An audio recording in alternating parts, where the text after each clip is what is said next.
Now that's a wrap on a very event-riddled prologue of the 2024 Tatts Finke Desert Race. It was Beau Robertson who finished on top and will start first on the finish line tomorrow. He finished with a blistering 4-minute 46-second lap time, 3 seconds quicker than his nearest rival, and of course it pushes him one small step closer to a breakthrough Finke victory. Feels pretty good, to be honest. Yeah, it's been a hard slog getting here and everything, and it's just good to keep her on behind us tomorrow and just clean air. That's what you want, clean air.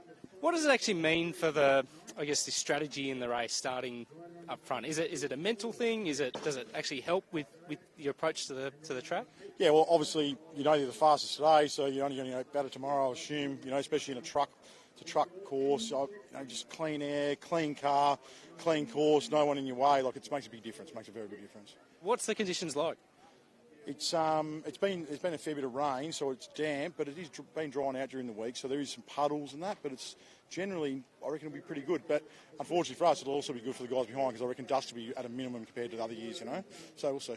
And what was it like as you're taking off? Your brother's just had the tip over. Do you just sort of erase that from your mind when it's your time to go? Yeah, but there's nothing, I've been doing this a long time, so it's one of those things. But yeah, it's a shame, but also the boy said he was all right. The boy said the car was all right.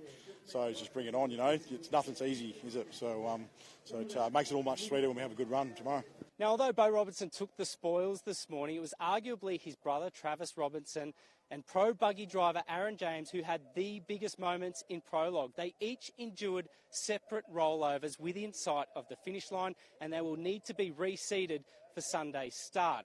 Now, those two rollovers had big repercussions for the rest of the field as well. It meant that 5 different runners were forced to redo their prologue, and arguably the biggest benefactor was Carl Hagee, who will start the race from second place.